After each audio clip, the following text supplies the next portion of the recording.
नमस्कार दोस्तों, आप सबका स्वागत है आपके अपने चैनल गवर्नमेंट एग्जाम स्टडी में। दोस्तों, आज इस वीडियो में आपके लिए पॉलिटी की कंपाइलेशन लेकर आई हूँ, यानी कि पॉलिटी के कंप्लीट प्रैक्टिस सेट लेकर आई हूँ। कुछ इस तरह से लेकर आई हूँ कि आपका क्विक रिवीजन भी हो जाएगा, साथ ही साथ जितने भी महत्वपूर्ण क्वेश्चन पॉलिटी के बन सकते हैं उन सभी को यहाँ पर कराऊंगी। तो प्लीज़ अगर आप किसी परीक्षा की तैयारी कर रहे हो इस वीडियो को देखकर ज़रूर जाइएगा। हालांकि अभी आपकी हाल ही में पेट की परीक्षा होने वाली है, उसके लिए भी ये वीडियो बहुत ही ज़्यादा महत्वपूर्ण है। शुरू कर लेते हैं दोस्तों। पहला प्रश्न है, निम्नलिखित में से किस अधिनियम के अंतर्गत भारतीय विधान परिषद को बजट पर बहस करने की शक्ति प्राप्त है? तो किस अधिनियम के अंतर्गत है दोस्तों? ऑप्शन इसका बी हो जाएगा। भारतीय परिषद अधिनियम 1892 के हिसाब से भारतीय विधान परिषद को बजट पर बहस करने की शक्ति प्राप्त हुई थी। नेक्स्ट देख लेते हैं, निम्नलिखित में से किस अधिनियम में कलकत्ता में सर्वोच्च न्यायालय की स्थापना का प्रावधान था? इसका होगा आपका option number A, regulating act 1773 की वजह से ही कलकत्ता में सर्वोच्च न्यायालय की स्थापना की गई थी। अगर आपसे पूछा जाए कि सर्वोच्च न्यायालय के पहले न्यायाधीश कौन थे, तो दोस्तों इनका नाम था सर एलिजा इम्पे। ठीक है, सर एलिजा इम्पे। नेक्स्ट देख लेते हैं, केंद्र में द्वैध शासन किस अधिनियम के अंतर्गत स्थापित किया गया? द्वैध शासन यानी कि सेंटर में डायरकी, वो किस अधिनियम के अंतर्गत आया दोस्तों? इसका ऑप्शन होगा आंसर नंबर 3, भारत सरकार अधिनियम 1935। 1919 की बात करें दोस्तों, इसमें प्रांतों में यानी कि स्टेट में आपके द्वैध शासन था, और आपका जब ये आया 1935 तो क्या हुआ? केंद्र में द्वैध शासन आ गया। ठीक है, 1919 अगर बताएंगे तो प्रांतों में द्वैध शासन की शुरुआत हुई और केंद्र में द्वैध शासन 1935 से आया। नेक्स्ट देख लीजिए, राष्ट्रपति की अध्यादेश यानी कि जिसे आप ऑर्डिनेंस बोलते हैं, उसको निर्गत करने की शक्ति कहाँ से प्रेरित है? अगर आपने ध्यान दिया होगा तो संविधान में आपकी ज़्यादातर चीज़ें जो है वो 1935 से ही ली गई हैं। तो इसका भी ऑप्शन क्या हो जाएगा? इसका ऑप्शन आपका सी हो जाएगा।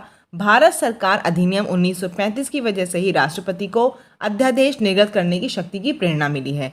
अध्यादेश यानी कि ऑर्डिनेंस जो जारी करता है प्रेसिडेंट, उसका आर्टिकल क्या है? उसका आर्टिकल है दोस्तों 1, 2, 3, 123 आर्टिकल है। नेक्स्ट देख लेते हैं, किस अधिनियम ने भारतवासियों को अपने देश के प्रशासन में कुछ हिस्सा लेना संभव बनाया? तो कौन सा था दोस्तों? Charter act 1833। इसके पहले भारतवासी जो थे वो अपने देश के प्रशासन में हिस्सा नहीं ले सकते थे।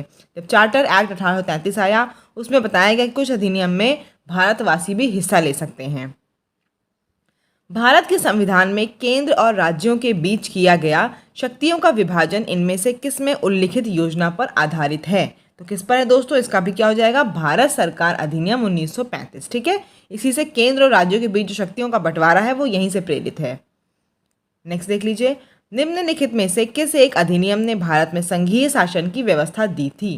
तो किस एक अधिनियम ने दी थी दोस्तों? भारत सरकार अधिनियम 1935 ने ये व्यवस्था कर दी थी। नेक्स्ट देख लेते हैं, किस एक अधिनियम के फलस्वरूप बर्मा भारत से अलग हुआ? आपको पता है बर्मा पहले भारत का ही अंग था, बाद में उसे अलग कर दिया गया। किस अधिनियम के तहत? इसका आंसर क्या होगा? 1935। यानी कि 1935 से आपको दिख रहा होगा लगातार ऑप्शन वही आ रहा है, यानी कि भारत सरकार अधिनियम जो आपका था गवर्नमेंट ऑफ इंडिया एक्ट 1935, आधा संविधान आपका उसी से प्रेरित है, उसी से शक्तियां को विचार लिया गया है। कैबिनेट मिशन योजना के अंतर्गत संविधान निर्मात्री परिषद ने प्रत्येक प्रांत को आवंटित सदस्य संख्या निर्धारित करने के लिए एक प्रतिनिधि कितनी जनसंख्या के अनुपात में था? आपको पता है कैबिनेट मिशन आई थी जिससे कि संविधान का निर्माण हो, उसको बनाने के लिए उसके हिसाब से क्या हुआ था कि किस जनसंख्या के अनुपात में लोगों को चुना जाना था, प्रतिनिधि को चुना जाना था। तो वो जनसंख्या क्या थी दोस्तों? 10 लाख। हर 10 लाख जनसंख्या पे एक प्रतिनिधि को चुना गया था। ठीक है, नेक्स्ट देख लेते हैं, निम्नलिखित में से कौन अगस्त 1946 में गठित प्रथम अंतरिम राष्ट्रीय सरकार का सदस्य नहीं था? तो कौन है दोस्तों से बता दीजिए आप फटाफट। ऑप्शन आप सभी को पता होगा, इसका ऑप्शन क्या है? Doctor S Radhakrishnan. ये अंतरिम सरकार के सदस्य नहीं थे। राजगोपालाचारी क्या थे? ये आपके शिक्षा मंत्री थे। राजेंद्र प्रसाद क्या थे? खाद्य मंत्री थे और कृषि मंत्री भी थे। ठीक है, खाद्य एवं कृषि मंत्री थे राजेंद्र प्रसाद जी। और जगजीवन राम क्या थे? जगजीवन राम आपके श्रम मंत्री थे। ठीक है, क्या थे? श्रम मंत्री थे। नेक्स्ट देख लेते हैं, स्वतंत्र भारत की संविधान सभा के अध्यक्ष कौन थे? वैसे तो आपको पता होगा राजेंद्र प्रसाद ही थे, लेकिन अब इसमें एक फैक्ट बता दूं आपको कि 2 दिन पहले यानी कि ये 11 दिसंबर 1946 को बने थे अध्यक्ष, और 9 दिसंबर 1946 को डॉक्टर सच्चिदानंद सिन्हा को बना दिया गया था। 2 दिन के लिए बने थे, टेम्परेरी बने थे, लेकिन अगर वहीं उनका ऑप्शन होता तो उनका नाम पहले आप करते, क्योंकि पहले अध्यक्ष वो थे और दूसरे परमानेंट अध्यक्ष जो बने थे वो डॉक्टर राजेंद्र प्रसाद बने। ठीक है। भारत की संविधान सभा का प्रथम अधिवेशन कब शुरू हुआ, बताइए कब शुरू हुआ। बिल्कुल सही बात है, 9 दिसंबर 1946 को। और इस दिन अध्यक्ष मैंने बताया कौन थे, इस दिन अध्यक्ष थे सच्चिदानंद सिन्हा। उसके बाद 2 दिन बाद से आपको पता है कि राजेंद्र प्रसाद बन गए परमानेंट जो आपके अध्यक्ष बन गए। ठीक, नेक्स्ट देख लेते हैं। संविधान सभा के सम्मुख संविधान की प्रस्तावना का प्रस्ताव किसने रखा, इसका भी उत्तर आप सभी को पता होगा। क्या उत्तर है इसका, इसका उत्तर है जवाहरलाल नेहरू। संविधान की प्रस्तावना जो आप जिसको प्रेम्बल बोलते हैं, उसका प्रस्ताव किसने रखा था, जवाहरलाल नेहरू ने रखा था। नेक्स्ट देख लेते हैं। भारतीय संविधान को बनाने हेतु भारतीय संविधान सभा के कुल कितने अधिवेशन हुए। आपको पता है कि भारतीय संविधान को बनाने के लिए बहुत ज़्यादा समय लगा, लेकिन संविधान सभा के अधिवेशन कितने हुए थे दोस्तों, 12 हुए थे। 12 बार ये लोग इकट्ठा हुए थे संविधान को बनाने के लिए। नेक्स्ट देख लेते हैं, इन लोगों की बैठक हुई थी। भारतीय संविधान को बनाने हेतु कुल कितना समय लगा, तो कितना समय लगा दोस्तों, 2 वर्ष 11 माह 18 दिन, ये पूरा आपका समय लगा है। ठीक है, किसको, भारतीय संविधान को बनाने के लिए, एकदम रट लीजिए, 2 वर्ष 11 माह 18 दिन। और अधिवेशन कितने हुए दोस्तों, 12 हुए। दोस्तों अगर आप इस चैनल पे नए हो तो चैनल को सब्सक्राइब जरूर कर लीजिएगा। कंप्लीट प्लेलिस्ट आपकी पेट की बनी हुई है, वहाँ जाकर आप सभी कुछ देख सकते हैं। प्रैक्टिस सेट आपके कराए जाने शुरू हो गए, इससे आपका रिवीजन हो जाएगा। बाकी कोई क्वेरी हो, कोई सब्जेक्ट में प्रॉब्लम हो तो आप टेलीग्राम ग्रुप से भी जुड़ जाइएगा, वहाँ पे काफ़ी PDF भी मैंने आपको प्रोवाइड की हुई हैं। नेक्स्ट देख लीजिए, भारतीय संविधान को बनाने हेतु कुल कितना समय लगा, तो कितना लगा दोस्तों, 2 वर्ष 11 माह 18 दिन। नेक्स्ट देख लेते हैं। संविधान सभा की प्रांतीय संविधान समिति का अध्यक्ष कौन था, तो कौन था दोस्तों, सरदार पटेल। संविधान सभा में आपको पता है कि ढेर सारी समितियां बनाई गई थी, जैसे आपकी प्रारूप समिति या ड्राफ्टिंग कमेटी बोलते हैं, उसके अध्यक्ष कौन थे, डॉक्टर BR अम्बेडकर। ऐसी छोटी छोटी समितियां बनाई गई थी जिससे कि काम इजीली हो जाए और जल्दी हो जाए। तो प्रांतीय संविधान समिति बनाई गई, उसके अध्यक्ष कौन थे, सरदार वल्लभ भाई पटेल। नेक्स्ट देख लीजिए, संविधान सभा की प्रारूप समिति या जिसे आप बोलते हैं ड्राफ्टिंग कमेटी, इसमें अन्य सदस्य कितने थे। देखिए दोस्तों, इसमें कुल सदस्य 7 थे, अन्य सदस्य आपके 6 थे। 7वां सदस्य कौन था इसमें, डॉक्टर BR अम्बेडकर, जो इस समिति के अध्यक्ष थे। प्रारूप समिति के अध्यक्ष कौन थे, डॉक्टर BR अम्बेडकर। अन्य सदस्य कितने थे, इसमें 6 थे। कुल मिलाकर 7 लोग समिति के सदस्य थे। संविधान सभा ने राष्ट्रीय ध्वज को सर्वप्रथम कब स्वीकार किया। ऐसे क्वेश्चन अगर आप देखते होंगे तो जरूर आते हैं परीक्षा में आपकी, कि राष्ट्रीय ध्वज को कब सम्मिलित किया गया, कब स्वीकार किया गया, राष्ट्रीय गान को कब स्वीकार किया, तो इनको जरूर याद कर लीजिएगा। 19 का क्या होगा, ए, 22 जुलाई 1947 राष्ट्रीय ध्वज को सर्वप्रथम स्वीकार किया गया। नेक्स्ट देख लीजिए, संविधान सभा द्वारा भारतीय संविधान को स्वीकृत किया गया था। कब स्वीकृत किया गया दोस्तों, 26 नवंबर 1949 को स्वीकृत किया गया था।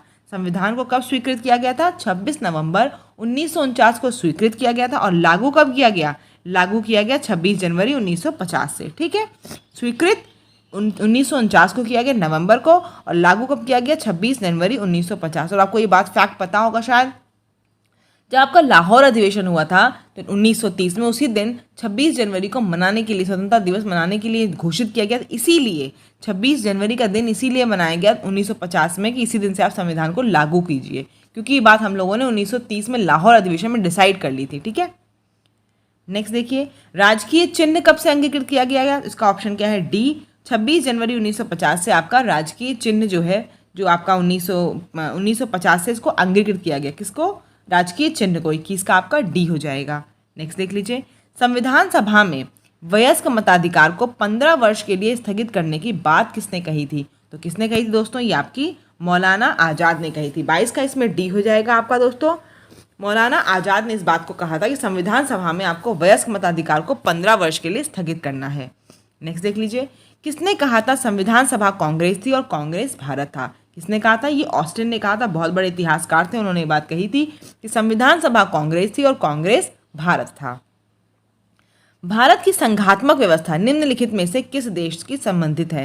देखिए दोस्तों, ये सारी चीज़ें मैंने आपको थ्योरी में बहुत अच्छे से पढ़ा रखी है। अगर आपने नहीं देखा है तो जाके 1-1.5 घंटे का वीडियो पूरा होगा, आप फटाफट से प्लेलिस्ट में जाके पूरा देख लीजिए। वहाँ दिख जाएगा आपको कि भारत की संघात्मक व्यवस्था, भारत ने DPSP, भारत ने जितनी भी चीज़ें ली फंडामेंटल राइट्स, किस देशों से लिए हैं। हर देशों से प्रेरणा लेकर उन्होंने अपने देश का संविधान बनाया। तो कहाँ से क्या चीज़ ली गई आपको ज़रूर पता होना चाहिए, परीक्षा की दृष्टि से बहुत महत्वपूर्ण होता है। संघात्मक व्यवस्था कहाँ से ली गई दोस्तों, ये आपकी ली गई है कनाडा से। 24 का आपका क्या हो जाएगा, ए हो जाएगा दोस्तों, ठीक है, कनाडा से ली गई है। नेक्स्ट देख लीजिए, भारत में न्यायिक पुनरीक्षण यानी कि जिसे आप बोलते हैं इंग्लिश में जुडिशियल रिव्यू, इसकी संकल्पना कहाँ से ली गई? जुडिशियल रिव्यू की संकल्पना कहाँ से ली गई दोस्तों? ये आपकी ली गई है यूएसए से। 25 का आपका सी हो जाएगा। नेक्स्ट देख लेते हैं, भारत के संविधान में सम्मिलित समवर्ती सूची, आपको मैंने बताया हुआ है 3 सूची होती हैं। एक आपकी यूनियन लिस्ट होती है, एक आपकी स्टेट लिस्ट होती है राज्य सूची, और एक आपकी कॉन्करेंट लिस्ट होती है यानी कि समवर्ती सूची। क्या होता है, यूनियन में खाली पावर केंद्र के पास होता है, स्टेट में राज्य के पास, और कॉन्करेंट में दोनों के पास होता है। तो समवर्ती सूची कहाँ से ली गई है दोस्तों? ये आपकी ली गई है ऑस्ट्रेलिया से। 26 का आपका बी हो जाएगा। नेक्स्ट देख लीजिए, राज्यसभा के गठन में प्रतिभा, अनुभव एवं सेवा को प्रतिनिधित्व देने में भारतीय संविधान निर्माता निम्नांकित उदाहरण से प्रभावित हुए थे। तो किससे हुए थे दोस्तों ये प्रभावित? आयरिश गणतंत्र से। आयरलैंड से दोस्तों आपका डीपीएसपी भी आया था, और जो आपको पता है राज्यसभा में लोगों को नॉमिनेट करते हैं उनकी प्रतिभा के हिसाब से, वो कहाँ से आया था? आयरिश गणतंत्र से ही आया था। 27 का आपका सी हो जाएगा।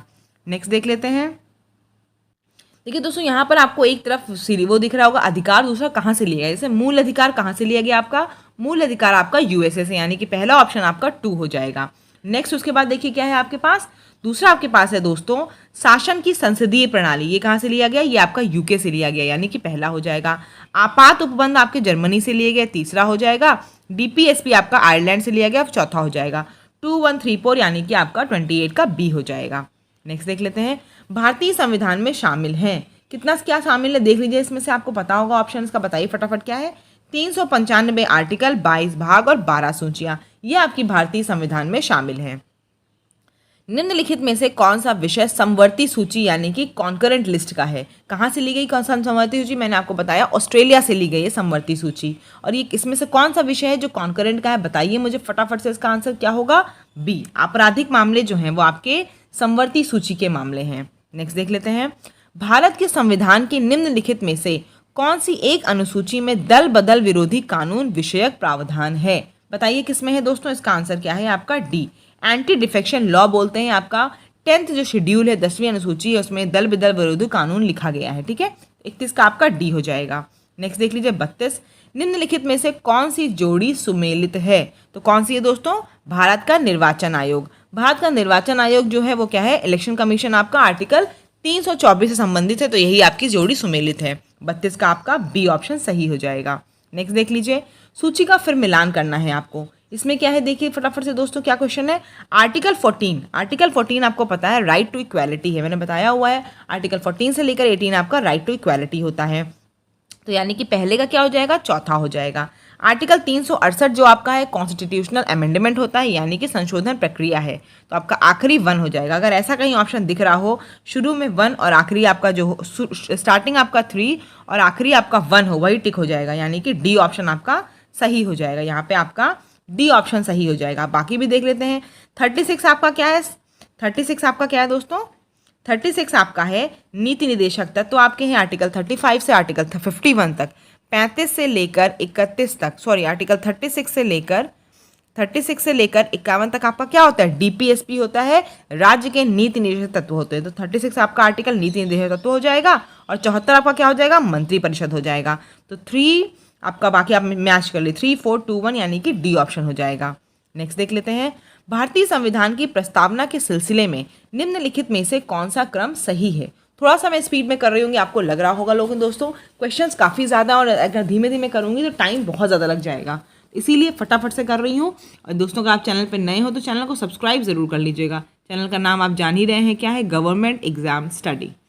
आगे बात कर लेते हैं दोस्तों हम 34 वाला प्रश्न कि प्रस्तावना के समय में कौन सा क्रम सही है? तो कौन सा क्रम सही है दोस्तों? इसका डी ऑप्शन है, सार्वभौम सत्ता संपन्न समाजवादी धर्मनिरपेक्ष जनवादी गणतंत्र। ये आपका एकदम सही ऑप्शन है, ठीक है, यही आपका सही क्रम है।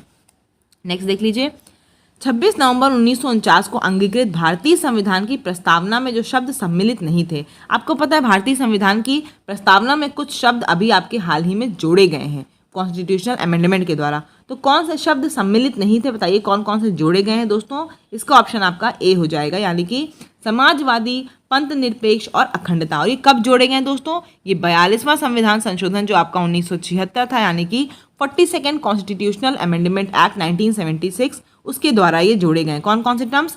समाजवादी, पंथनिरपेक्ष और अखंडता। ठीक है, यही तीनों आपके जोड़े गए हैं, ये पहले नहीं थे। नेक्स्ट देख लीजिए, भारतीय संविधान की उद्देशिका में संशोधन किया गया। किससे किया गया? मैंने भी आपको बताया किससे किया गया। 42वें संशोधन 1976 से प्रियम्बल में संशोधन किया गया और ऐड क्या क्या किया गया? 3 शब्द, समाजवादी, पंथनिरपेक्ष और अखंडता। नेक्स्ट देख लीजिए, कौन सा शब्द भारत के संविधान की उद्देशिका में नहीं है? तो कौन सा नहीं है बताइए? समाजवादी है, पंथनिरपेक्ष है, प्रभुता संपन्न है। कौन सा नहीं है? लोक कल्याण नहीं है। तो डी ऑप्शन सही है, ये आपका उद्देशिका या प्रियम्बल में नहीं मेंशन है। नेक्स्ट देख लीजिए, नए राज्य की गठन की शक्ति किसमें निहित है? नया राज्य गठन करना हो दोस्तों तो किसमें? एक तो आपको पता है मैंने किससे रिलेटेड होगा, वो आपका आर्टिकल 1 से, भाग 1 से रिलेटेड होगा। और किसमें शक्ति निहित है दोस्तों? ये आपकी निहित है संसद में। 38 का ए हो जाएगा, संसद के पास नए राज्य को गठन करने की शक्ति होती है। संविधान के प्रथम अनुच्छेद के अनुसार क्या होता है? संविधान के प्रथम अनुच्छेद के अनुसार है दोस्तों डी, इंडिया जो है वो राज्यों का यूनियन है। साफ साफ आर्टिकल 1 में आपको मिलेगा इंडिया और यूनियन ऑफ स्टेट, ये वहाँ साफ साफ लिखा है। यूनियन ऑफ स्टेट का मतलब क्या हुआ? राज्यों का यूनियन। ठीक है, इंडिया और यूनियन ऑफ स्टेट आपको मेंशन होगा आर्टिकल 1 में। नेक्स्ट देख लेते हैं, भाषाई आधार पर राज्यों का पुनर्गठन कब किया गया था? तो कब किया गया था दोस्तों? ए 1956 में भाषाई आधार पर राज्यों का पुनर्गठन किया गया था आपका 1956 में। और सबसे पहला जो इस आधार पर डिवाइड होने वाला राज्य था वो कौन सा था दोस्तों? आंध्र प्रदेश। कौन सा था? आंध्र प्रदेश।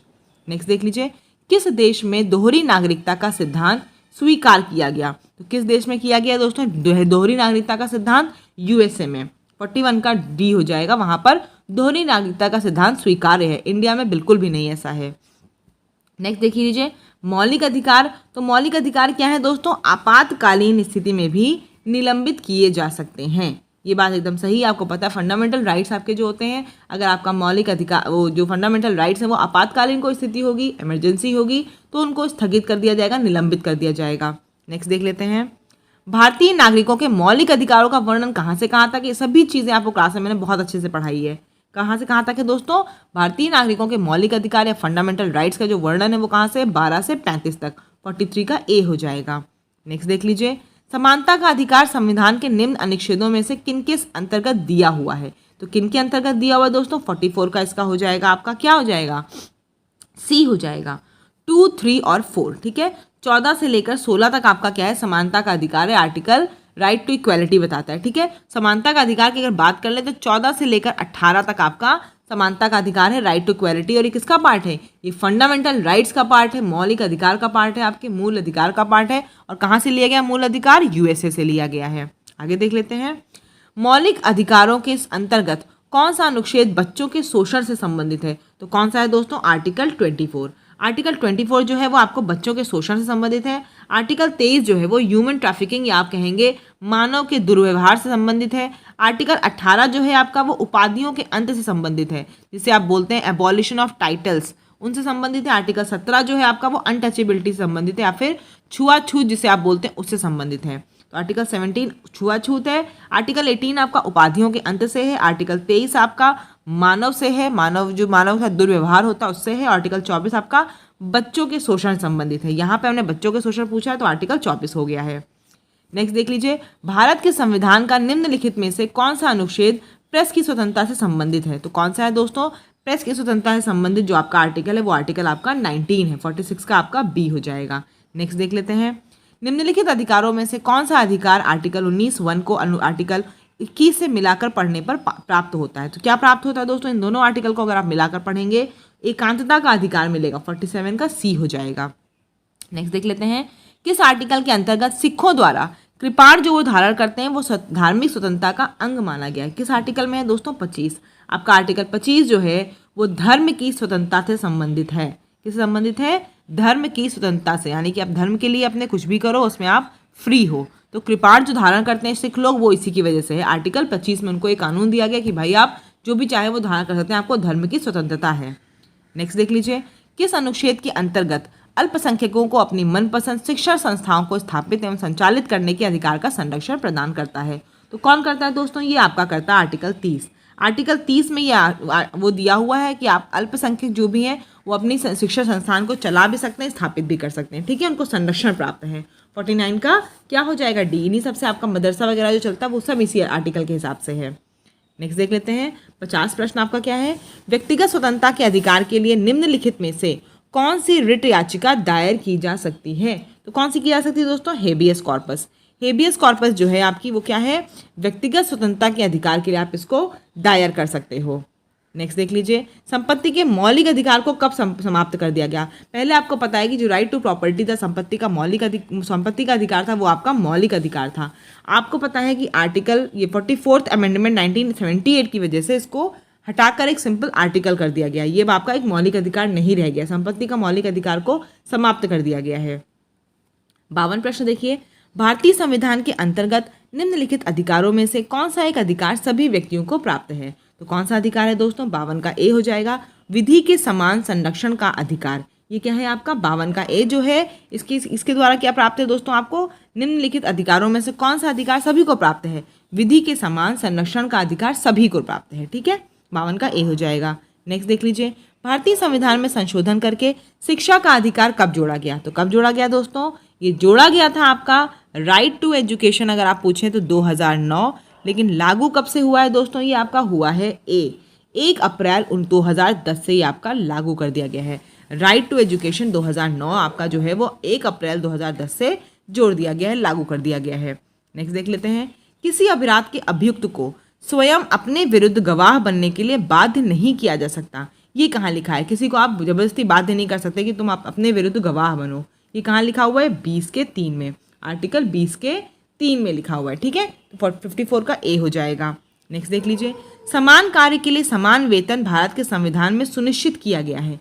ये क्या है? ये दोस्तों क्या है आपका? राज्य के नीति निदेशक तत्व है, यानी कि डीपीएसपी का पार्ट है आपका, कि भारत के सभी के लिए समान कार्य के लिए समान वेतन का अधिकार सुनिश्चित किया गया है। ये कहाँ से लिया गया? मैंने बता रखा आपको, राज्य के नीति निदेशक तत्व या डीपीएसपी की बात करें तो ये आपका कहाँ से आया है? आयरलैंड से आया है। ठीक है, और कहाँ से कहाँ तक है? ये आपका आर्टिकल 36 से लेकर 51 तक है। ठीक है, डीपीएसपी जो आपका है। नेक्स्ट देख लेते हैं, ये आपका फिर मिलान वाला प्रश्न आ गया है। बताइए फटाफट से इसका आंसर क्या होगा। देखिए इसका क्या है, आर्टिकल 40 आपका ग्राम पंचायतों के गठन से संबंधित है। आर्टिकल 41 काम करने का अधिकार है। 44 समान नागरिक संहिता का है और 48 कृषि एवं पशुपालन का गठन से संबंधित है। यानी कि इसका ऑप्शन क्या है? 1 2 3 4 56 का ए हो जाएगा। मैं आपको गारंटी दे रही हूँ, अगर आप हमारे चैनल पर नए हैं तो दोस्तों प्लीज़ सारी वीडियोस देखिएगा, आपको डेफिनेटली बता रही हूँ बहुत हेल्प मिलेगी अपने पेट एग्जाम के लिए। दूसरी चीज़ दोस्तों, अगर आप ये सब जितनी प्रैक्टिस सेट करा रहे हो कर लेंगे तो आपका रिवीजन तो हो ही जाएगा, साथ ही अगर आपने नहीं पढ़ा होगा तो भी सारे इंपॉर्टेंट क्वेश्चंस आपके सामने आ जाएंगे।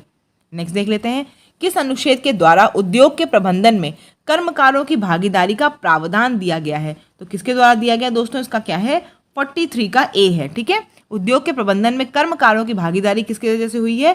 43 ए से हुई है। नेक्स्ट देख लेते हैं, किस अनुच्छेद के द्वारा अंतर्राष्ट्रीय शांति और सुरक्षा के संवर्धन से कौन सा संबंधित है? तो कौन सा है दोस्तों? 51। 58 का क्या हो जाएगा? सी हो जाएगा। आप आर्टिकल 51 जो है वो अंतर्राष्ट्रीय शांति और सुरक्षा के संवर्धन से संबंधित है। नेक्स्ट देख लीजिए, राज्य के नीति निर्देशक सिद्धांत एक ऐसा चेक है जो बैंक की सुविधानुसार अदा किया जाता है। ये किसने कहा था? बताइए ये किसने कहा था? ये कहा था केटी शाह ने। केटी शाह ने कहा था जो डीपीएसपी है वो एक ऐसा चेक है जो बैंक की सुविधा के अनुसार अदा किया जा सकता है। ठीक है, 59 का आपका डी हो जाएगा। नेक्स्ट देख लेते हैं, इनमें से कौन राज्य के नीति निर्देशक सिद्धांतों में सम्मिलित नहीं है? कौन सा नहीं है दोस्तों? डी। सूचना का अधिकार जो है वो डीपीएसपी या राज्य के नीति निर्देशक सिद्धांतों में नहीं सम्मिलित है। बाकी मध्य निर्देश, काम का अधिकार, समान कार्य है समान वेतन, ये सभी सम्मिलित है। आप सभी को कमेंट सेक्शन में बताना है दोस्तों इनका आर्टिकल क्या है। मध्य निषेध का, काम का अधिकार का, समान कार्य समान वेतन का आर्टिकल क्या है? नेक्स्ट देख लीजिए, निम्नलिखित में से किसकी संस्तुति पर भारतीय संविधान में मूल कर्तव्य शामिल किया गया था? किसकी समिति पर किया गया दोस्तों? स्वर्ण सिंह समिति पर। आपको पता है पहले मूल कर्तव्य या फंडामेंटल ड्यूटीज नहीं मेंशन थी, बाद में भाग 4A में, किसमें? भाग 4A में आपका आर्टिकल क्या आया? 51A। आर्टिकल 36 से 51 तो वही है आपका डीपीएसपी। आर्टिकल 51A जो आपका जोड़ा गया, ये क्या था आपका? ये क्या था आपका दोस्तों? ये आपका था मूल कर्तव्य यानी कि फंडामेंटल ड्यूटीज। और किसकी समिति पर आया? ये स्वर्ण सिंह समिति पर। 61 का आपका सी हो जाएगा। नेक्स्ट देख लेते हैं उसके बाद 62 क्वेश्चन आपका क्या है? भारतीय संविधान के किस भाग में मौलिक कर्तव्य उल्लिखित है? मैंने अभी बताया किसमें है आपका? 62 का सी। 4A में आपका क्या है? मूल कर्तव्य है, उनको ऐड किया गया है। ठीक है, और आर्टिकल क्या है? 51A स्वर्ण सिंह कमेटी पे इसको ऐड किया गया है, स्वर्ण सिंह समिति पे इसको ऐड किया गया है मूल कर्तव्य को। भारतीय संविधान ने किस भाग में मौलिक कर्तव्य उल्लिखित है, बता चुके हैं मैं आपको, किसमें है बताइए जल्दी से, 62 का सी 4A।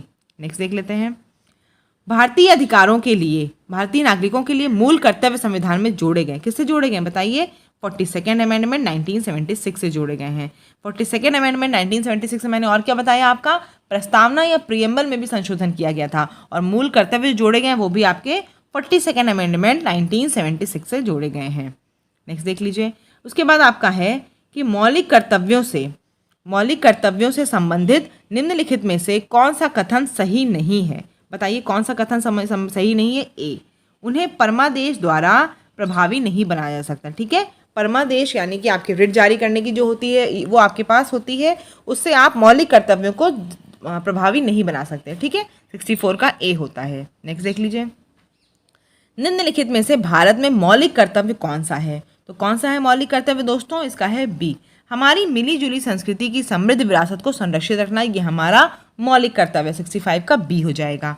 नेक्स्ट देख लीजिए, निम्नलिखित में से किस एक का संरक्षण भारतीय नागरिक का मूल कर्तव्य है, तो किसका है दोस्तों, ये आपका है मूल कर्तव्य किसका है दोस्तों, डी का। वन्य प्राणी जो हैं इनका जो है, देखिए यहाँ पे अगर आप थोड़ा कंफ्यूज हो रहे हो, राष्ट्रीय ध्वज को सोचें तो राष्ट्रीय ध्वज का संरक्षण करना मूल कर्तव्य नहीं है, राष्ट्रीय ध्वज का आदर करना, उसकी रेस्पेक्ट करना हमारा मूल कर्तव्य है। ठीक है, वन्य प्राणी का संरक्षण करना हमारा मूल कर्तव्य है, तो 66 का क्या हो जाएगा, डी हो जाएगा।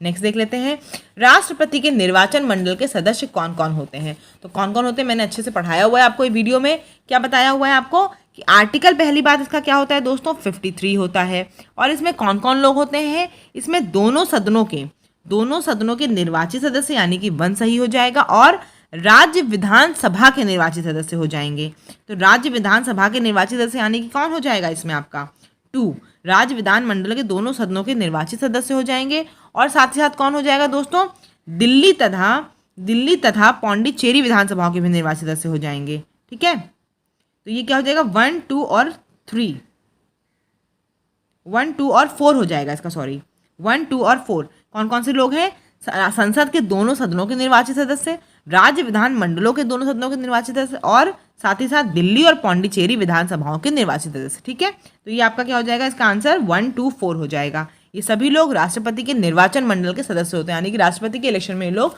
पार्ट लेते हैं। नेक्स्ट देख लेते हैं, राष्ट्रपति के उम्मीदवार के लिए क्या आवश्यक नहीं है, तो क्या आवश्यक नहीं है बताइए मुझे, बी, ये कहीं नहीं लिखा है कि उसका पढ़ा लिखा होना आवश्यक है, 35 वर्ष आयु लिखी है, लोकसभा का सदस्य चुने जाने की योग्यता रखता हो लिखी है, देश का नागरिक लिखा हुआ है, लेकिन ये कहीं नहीं लिखा है कि राष्ट्रपति का पढ़ा लिखा होना आवश्यक है। 68 का बी हो जाएगा।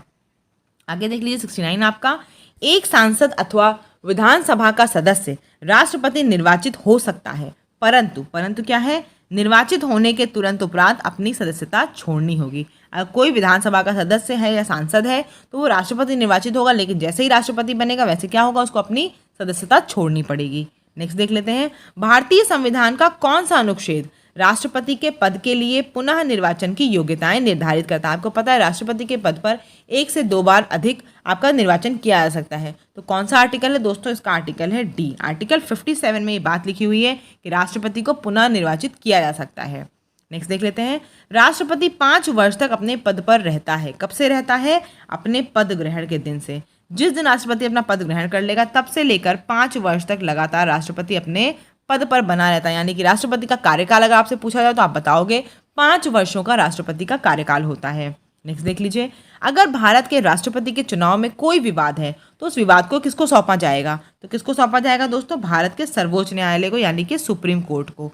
कोई भी विवाद होगा तो उसको सुप्रीम कोर्ट हैंडल करेगा। नेक्स्ट देख लीजिए, भारत का राष्ट्रपति अपना त्यागपत्र किसको सौंपता है, तो बहुत ही बेहद ही आसान प्रश्न है, किसको सौंपता है, भारत के उपराष्ट्रपति को, वाइस प्रेसिडेंट को राष्ट्रपति अपना त्यागपत्र सौंपेगा। ठीक है, 73 का बी हो जाएगा।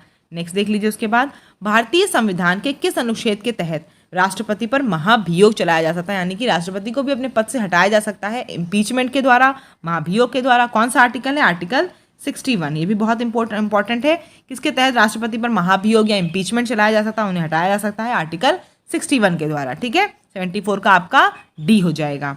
नेक्स्ट देख लेते हैं, निम्न में से किसे भारत के राष्ट्रपति पर महाभियोग लगाने का अधिकार है, किसको है दोस्तों, दोनों सदन का।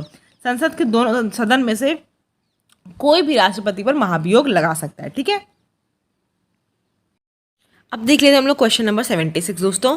कौन सा भारत के राष्ट्रपति के निर्वाचक गण का तो भाग होता है परंतु उसके महाभियोग अधिकरण का भाग नहीं है। जैसा कि मैंने आपको बताया था, राष्ट्रपति के निर्वाचन में दोनों सदनों के निर्वाचित सदस्य होते हैं, राज्य विधानसभा के निर्वाचित सदस्य होते हैं और दिल्ली तथा पुडुचेरी के भी निर्वाचित सदस्य होते हैं। लेकिन उसके निर्वाचक गण के तो भाग हैं ये सभी लोग, महाभियोग में कौन नहीं भाग लेता है? तो इसका उत्तर क्या है? डी। राज्यों की विधानसभाओं के सदस्य जो होते हैं वो भाग नहीं लेते हैं। नेक्स्ट देख लेते हैं, राष्ट्रपति का रिक्त स्थान भर लिया जाना चाहिए। कितने दिनों के अंदर अगर राष्ट्रपति किसी भी कारणवश या तो मृत्यु हुई या इस्तीफा दिया हो, उसकी वजह से हट जाए, तो उसके रिक्त स्थान को कितने दिनों में भर लिया जाना चाहिए? तो कितने दिनों में दोस्तों? 6 माह में। ये इंपॉर्टेंट क्वेश्चन है, बहुत बार परीक्षाओं में आया, इसलिए आपको ज़रूर पता होना चाहिए। 6 माह के अंदर राष्ट्रपति का रिक्त स्थान भर लिया जाना चाहिए। नेक्स्ट देख लीजिए, यदि राष्ट्रपति एवं उपराष्ट्रपति का पद खाली हो तो भारत के राष्ट्रपति के पद पर कौन होता है? तो अगर राष्ट्रपति आपको पता है उसका पद खाली होता है तो उपराष्ट्रपति उसका कार्यभार संभालता है, और यदि उपराष्ट्रपति भी नहीं हो उस समय, राष्ट्रपति और उपराष्ट्रपति दोनों के पद खाली हो, तो कौन कार्यभार संभालेगा? मुख्य न्यायाधीश। ठीक है, 78 का आपका बी हो जाएगा। नेक्स्ट देख लीजिए, 79 प्रश्न आपके पास स्टेटमेंट्स दिए हुए हैं, आपको बताना है इनमें से कौन कौन सा स्टेटमेंट आपका सही है। तो कौन सा है? देखिए दोस्तों, प्रधानमंत्री की नियुक्ति राष्ट्रपति द्वारा की जाती है, बिल्कुल सही बात है। प्रधानमंत्री मंत्री परिषद के प्रधान होते हैं, बिल्कुल सही है। यह आवश्यक नहीं कि नियुक्ति के समय प्रधानमंत्री संसद के किसी सदन का सदस्य हो, बिल्कुल सही बात है। आपको ये बात पता होगी, प्रधानमंत्री को जरूरी नहीं है कि जिस समय प्रधानमंत्री के पद संभाल रहा हो वो संसद का किसी सदन का सदस्य हो, लेकिन हाँ 6 माह के भीतर उसको ये अनिवार्य होता है कि वो किसी सदन की सदस्यता ले ले, अदरवाइज फिर उसको हटाना पड़ता है। तो इसमें से कौन सा गलत है दोस्तों? संघ की कार्यपालिका शक्ति किसके पास होती है दोस्तों? वो होती है आपकी राष्ट्रपति के पास। तो पहला स्टेटमेंट आपका गलत है, बाकी 2, 3, 4 आपका सही है। ठीक है, तो सी ऑप्शन हो जाएगा। नेक्स्ट देख लेते हैं, भारत के राष्ट्रपति किसकी अनुशंसा पर लोकसभा को भंग कर सकते हैं? तो किसकी अनुशंसा पर दोस्तों? मंत्रिपरिषद की। मंत्रिपरिषद की अनुशंसा पर भारत के राष्ट्रपति जो होते हैं वो लोकसभा को भंग कर सकते हैं। ये सभी बहुत महत्वपूर्ण क्वेश्चन है, जरूर इसको पूरी करिएगा। करने के बाद आपको डेफिनेटली बताने बहुत कॉन्फिडेंस आएगा और आपको पता चल जाएगा कि आपने जितने इंपॉर्टेंट क्वेश्चन है वो सब कवर कर लिए हैं। लोकसभा और राज्यसभा की संयुक्त बैठक किसके द्वारा आहूत की जाती है? तो बताइए किसके द्वारा आहूत की जाती है दोस्तों? राष्ट्रपति के द्वारा। जो संयुक्त बैठक होती है उसको बुलाने का काम कौन करता है? राष्ट्रपति करता है। लेकिन उसकी अध्यक्षता अगर पूछें कि लोकसभा और राज्यसभा की संयुक्त बैठक की अध्यक्षता कौन करता है दोस्तों? कौन करता है? वो लोकसभा का अध्यक्ष करता है। ठीक है, आहूत करने का काम, बुलाने का काम किसका है? राष्ट्रपति का। लेकिन अध्यक्षता कौन रहेगा? अध्यक्ष रहेगा लोकसभा का अध्यक्ष। नेक्स्ट देख लीजिए, भारतीय संविधान के किस अनुच्छेद के अंतर्गत राष्ट्रपति संसद के दोनों सदनों द्वारा पारित किसी बिल पर अपनी स्वीकृति पर रोक लगा सकते हैं? कौन सा है दोस्तों? इसका बताइए मुझे फटाफट से। इसका क्या होगा? आपका डी हो जाएगा। 111 आर्टिकल है। 111 आर्टिकल में क्या है कि राष्ट्रपति जो है संसद के दोनों सदनों पर कोई अगर बिल पारित हुआ है उस पर अपनी स्वीकृति पर रोक लगा सकता है। जरूरी नहीं हर बिल पर वो अपनी स्वीकृति दे दे। नेक्स्ट देख लीजिए, निम्न में से भारत का राष्ट्रपति किसकी नियुक्ति नहीं करता है? ज्यादातर आपको पता है भारत का राष्ट्रपति हर किसी की नियुक्ति करता ही है, लेकिन किसकी नियुक्ति नहीं करता है? उपराष्ट्रपति की नहीं करता। 83 का आपका ए हो जाएगा।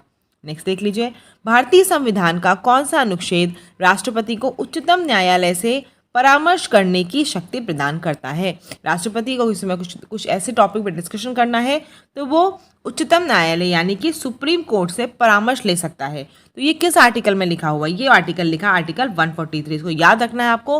143 मतलब आपको पता है कि आई लव यू होता है 143, तो उससे क्या है? राष्ट्रपति को सुप्रीम कोर्ट से प्यार है। ठीक है, तो ये आपको याद रखना। आर्टिकल 143 बहुत इंपॉर्टेंट है और कई बार परीक्षाओं में आया, इसलिए मैंने इसकी ट्रिक बता दी आपको कि राष्ट्रपति और उच्चतम न्यायालय के बीच में प्यार है, इसकी वजह से 143 आपको याद रखना। उसी आर्टिकल के तहत वो उससे परामर्श करता है। ठीक है, निम्न में से कौन सा संवैधानिक विशेषाधिकार राष्ट्रपति का नहीं है?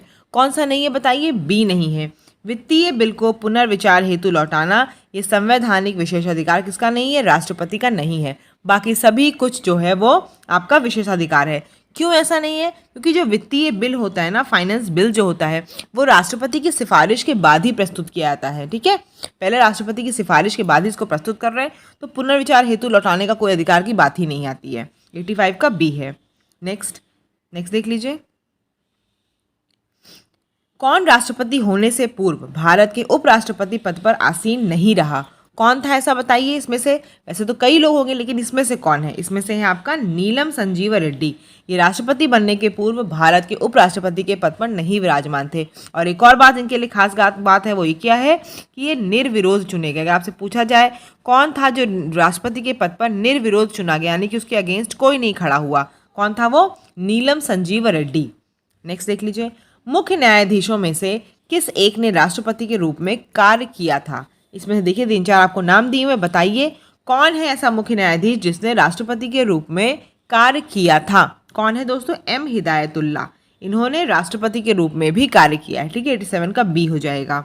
नेक्स्ट देख लेते हैं, भारत के उपराष्ट्रपति का निर्वाचन एक निर्वाचक गण द्वारा किया जाता है जिसके सदस्य होते हैं। कौन कौन होते हैं? देखिए वही रिपीट हो गया क्वेश्चन। कौन कौन होते हैं इसमें? संसद के दोनों सदनों के सभी सदस्य। ठीक है, ऊपर निर्वाचित लिखा है जो गलत है क्योंकि सभी सदस्य पार्ट होते हैं उपराष्ट्रपति के निर्वाचन में। ठीक है, संसद के दोनों सदनों के सभी सदस्य जो होते हैं वो उपराष्ट्रपति के निर्वाचन में पार्ट लेते हैं। नेक्स्ट देख लीजिए, भारत के उपराष्ट्रपति को पदच्युत करने संबंधी प्रस्ताव प्रस्तुत किया जा सकता है। यानी कि अगर भारत के उपराष्ट्रपति को हटाना है तो कहाँ पे ये प्रस्ताव पारित किया जाएगा? ये किया जाएगा दोस्तों राज्यसभा में। आपको पता है जो उपराष्ट्रपति होता है वो कौन होता है? वो क्या होता है? राज्यसभा का अध्यक्ष होता है उपराष्ट्रपति।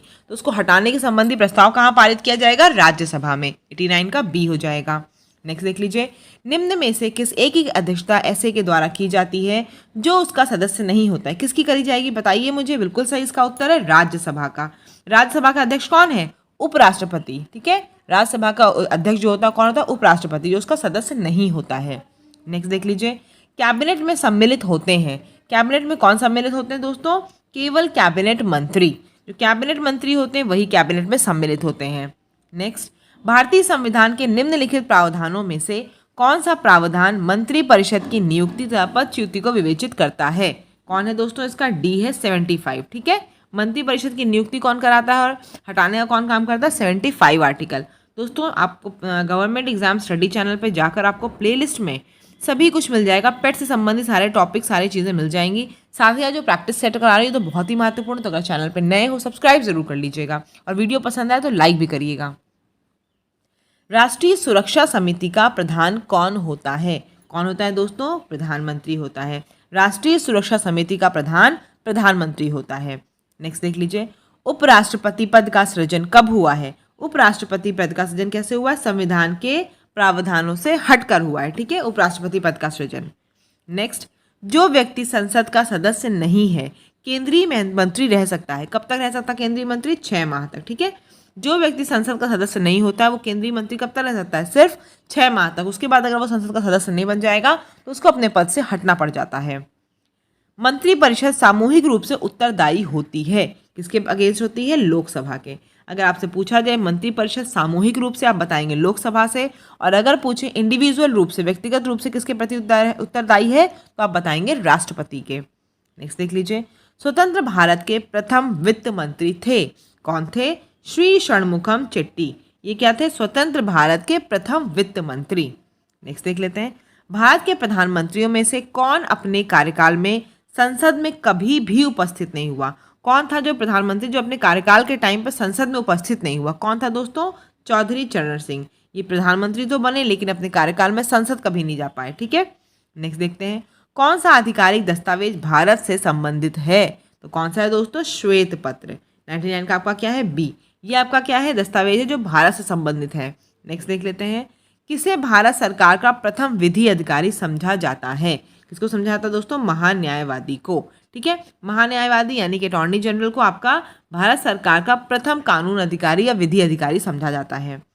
नेक्स्ट देख लीजिए, किसी सदन के सदस्य ना होने पर भी सदन की बैठक में कौन भाग लेता है? तो कौन लेता है दोस्तों? महान्यायवादी यानी कि अटॉर्नी जनरल जो होता है। इसका आर्टिकल क्या है? इसका आर्टिकल है आपका 76। ये संसद में पार्ट लेता है लेकिन किसी भी सदन का सदस्य नहीं होता है। ठीक है, इसी को एक और पावर दी गई है, वो क्या है? आर्टिकल 88 है दोस्तों। उसके हिसाब से क्या है? ये संसद की दोनों सदनों की बैठक में बैठता है, बात कर सकता है, डिबेट कर सकता है, लेकिन वोट नहीं दे सकता। ठीक है, वोट नहीं दे सकता है। वहाँ पे कोई भी डिस्कशन होगा बिल वगैरह पास होने का तो महान्यायवादी वोट नहीं देगा। नेक्स्ट देख लेते हैं, किसी सदन के सदस्य न होने पर भी सदन की बैठक में कौन बोलने, अन्य कार्यवाहियों में सम्मिलित होने एवं किसी भी संसदीय कमेटी का सदस्य होने का अधिकार तो है, परंतु उसे वोट देने का अधिकार किसको बताया मैंने? अभी नहीं है। महान्यायवादी आपके अटॉर्नी जनरल। आर्टिकल क्या बताया मैंने? 76। और इसका आर्टिकल इस काम को कि वोट नहीं दे सकता, ये बात कहाँ लिखी हुई? आर्टिकल 88 में। ठीक, चलिए। कानूनी विषयों पर राज्य सरकार को कौन परामर्श देता है? तो कौन परामर्श देता है दोस्तों? ये आपका हो जाएगा एडवोकेट जनरल, महाधिवक्ता। राज्य सरकार के लिए कौन होगा? एडवोकेट जनरल, महाधिवक्ता। अटॉर्नी जनरल आपके केंद्र में होता है। ठीक है, इसका आर्टिकल क्या है? आर्टिकल इसका है 165। नेक्स्ट देख लेते हैं। भारत के नियंत्रक एवं महालेखा परीक्षक, जिसे आप कैग बोलते हैं, वो आपका उसकी नियुक्ति कौन करता है? तो उसकी नियुक्ति कौन करेगा? राष्ट्रपति करेगा। ठीक है, उसकी नियुक्ति कौन करेगा? राष्ट्रपति करेगा। नेक्स्ट देख लेते हैं। भारत के नियंत्रक एवं महालेखा परीक्षक के पद पर नियुक्ति का कार्यकाल कितना होता है? 6 साल का होता है। जो नियंत्रक और महालेखा परीक्षक हैं वो कितने साल के लिए होते हैं दोस्तों? 6 साल के लिए। नेक्स्ट देख लेते हैं। भारत के नियंत्रक एवं महालेखा परीक्षक निम्नलिखित एक के मित्र एवं मार्गदर्शक होते हैं। तो किसके होते हैं बताइए मुझे जल्दी से? बिल्कुल सही बात है, लोक लेखा समिति के। लोक लेखा समिति के जो नियंत्रक और महालेखा परीक्षक होते हैं, मित्र और मार्गदर्शक होते हैं। नेक्स्ट देख लेते हैं। लोकसभा के लिए चुनाव में निर्वाचित होने के लिए किसी व्यक्ति के लिए न्यूनतम आयु सीमा है, कितनी है? 25। अगर लोकसभा में आपको पार्ट लेना है तो आप 25 साल के हो गए तो आप पार्ट ले सकते हैं। नेक्स्ट देखिए। लोकसभा चुनाव का कोई प्रत्याशी अपनी जमानत खो देता है यदि उसे प्राप्त ना हो सके। कितना प्राप्त ना हो सके दोस्तों? यदि उसे 1/6 जितने मत पड़े हो उसका 1/6 उसे प्राप्त ना हो तो अपनी जमानत खो देता है। नेक्स्ट देख लीजिए। लोकसभा को कार्यकाल पूरा होने के पहले भंग किया जा सकता है। कैसे भंग किया जा सकता है? प्रधानमंत्री की सिफारिश पर राष्ट्रपति के द्वारा लोकसभा को कार्यकाल पूरा नहीं होगा तब भी भंग किया जा सकता है। लोकसभा की बैठक समाप्त की जा सकती है किसके द्वारा दोस्तों? स्थगन के द्वारा भी, सत्रावसान के द्वारा भी और विघटन के द्वारा भी, यानी कि उपरोक्त सभी के द्वारा लोकसभा की बैठक समाप्त की जा सकती है। नेक्स्ट देख लीजिए। निम्नलिखित में से राज्यों के किस युग्म को समान सीटें प्राप्त हैं? तो देखिए ये थोड़ा सा मैं क्वेश्चन हटा ही दे रही हूँ क्योंकि इसके लिए आपको पहले राज्यों की सीटों का पता होना चाहिए। तो मुझे लगता है थोड़ा सा अजीब क्वेश्चन है और ये पीसीएस लेवल तक चला जाएगा, शायद इस तरह के क्वेश्चन आपके पेट में नहीं आएंगे, तो इसको हम स्किप कर दे रहे हैं। वैसे इसका आंसर ए है, लेकिन आपको असम और झारखंड, गुजरात, राजस्थान किसी की सीट नहीं पता होगी, इसलिए मैं इस क्वेश्चन को स्किप कर दे रही हूँ। भारत में लोकसभा का स्पीकर क्या होता है? चयनित किया जाता है। ठीक है, ना मनोनीत होता, ना निर्वाचित होता, ना नियुक्त होता, क्या होता है? चयनित किया जाता है। ठीक है, चूज किया जाता है, उसको चूज करते हैं हम लोग हैं। 112 का बी हो जाएगा। नेक्स्ट देख लेते हैं। भारत में लोकसभा के स्पीकर का निर्वाचन कैसे होता है? लोकसभा के स्पीकर का निर्वाचन लोकसभा के ही सदस्यों के द्वारा, जनता करती नहीं, संसद के सभी सदस्य करते नहीं, कौन करता है? लोकसभा के सभी सदस्य लोकसभा के स्पीकर या फिर लोकसभा के अध्यक्ष का निर्वाचन करते हैं। नेक्स्ट देख लीजिए। लोकसभा अध्यक्ष अपना त्यागपत्र किसको संबोधित करता है? तो वो किसको करता है? लोकसभा उपाध्यक्ष को करता है। 114 का सी हो जाएगा। नेक्स्ट देख लीजिए। लोकसभा अध्यक्ष को उसके कार्यकाल की समाप्ति के पूर्व पद से हटाया जा सकता है। तो कब हटाया जाता है दोस्तों? लोकसभा के सभी सदस्यों के बहुमत से पारित संकल्प के द्वारा लोकसभा अध्यक्ष को उसकी सीट से हटाया जा सकता है। नेक्स्ट देख लीजिए। लोकसभा के प्रथम अध्यक्ष कौन थे दोस्तों? जीवी मावलंकर, ये लोकसभा के प्रथम अध्यक्ष थे। मैंने कई बार ये प्रश्न आपका गवर्नमेंट एग्जाम स्टडी चैनल अगर फॉलो करते होंगे तो इसकी प्लेलिस्ट में इसकी कम्युनिटी में ये क्वेश्चन आपसे कई बार पूछा जा चुका है। प्रो टर्म स्पीकर का कर्तव्य क्या होता है? तो प्रो टर्म स्पीकर का कर्तव्य क्या होता है दोस्तों? सदस्यों को शपथ दिलाना। ये क्या होता है दोस्तों? ये सबसे वरिष्ठ सदस्य होता है। प्रो टर्म स्पीकर कौन होता है? सबसे वरिष्ठ सदस्य होता है और इसका काम क्या होता है? सदस्यों को, जो नए आपके सदस्य आए हैं, चुने गए, उनको शपथ दिलाने का काम होता है। ठीक है, चुनाव के ये पहले अध्यक्ष होते हैं। जब चुनाव हो जाता है तब फिर आप आपस में लोकसभा के सदस्य चुनाव करके किसी को नया अध्यक्ष बनाते हैं। स्पीकर अपने कास्टिंग वोट का प्रयोग केवल करते हैं, कब करते हैं? जब वोट बराबर होने के नाते टाई हो, यानी कि कोई बिल छिड़ा, उस बिल में कुछ लोग अगेंस्ट में होंगे, उसके फेवर में, और कुछ लोग अगेंस्ट में होंगे। ठीक है, तो उस समय अगर दोनों तरफ से बराबरी की बात आ जाए तब स्पीकर अपने कास्टिंग वोट का प्रयोग कर सकता है। अगर वो बात टाई हो रही है तब वो अपना प्रयोग करता है, अदरवाइज वो अपने किसी भी वोट का प्रयोग नहीं कर सकता है। नेक्स्ट देख लेते हैं। प्रथम स्पीकर जिनके विरुद्ध लोकसभा में अविश्वास प्रस्ताव लाया गया था, तो किनके लिए लाया गया था दोस्तों? जीवी मावलंकर, जो आपके पहले लोकसभा स्पीकर थे, इन्हीं के विरुद्ध अविश्वास प्रस्ताव भी लाया गया था पहली बार। नेक्स्ट, कौन सी शक्तियां लोकसभा को राज्यसभा की तुलना में अनन्य रूप से प्राप्त हैं? तो कौन सी हैं बताइए? कौन सी शक्तियाँ प्राप्त हैं दोस्तों? इसका क्या ऑप्शन है आपका? इसका ऑप्शन है बी 1, 2, 3। आपको पता है धन यानी कि मनी बिल जो संबंधित कोई भी चीज़ होती है, मनी बिल, फाइनेंस बिल से संबंधित, वो कहाँ होती है? लोकसभा में प्रस्तुत की जाती है। तो उसके पास ज़्यादा पावर है राज्यसभा से। अगला देख लीजिए, धन विधेयक की कोई भी बात हो जाए, समझ लीजिए लोकसभा के पास ज़्यादा पावर है। मंत्रिपरिषद की भी पावर किसके पास है? लोकसभा के पास है। अखिल भारतीय सेवाओं के सृजन के संबंध में किसके पास पावर है? राज्यसभा में। ठीक है, तो अगर आपसे पूछा जाए अखिल भारतीय सेवाओं के सृजन का संबंध किससे है, तो राज्यसभा से है।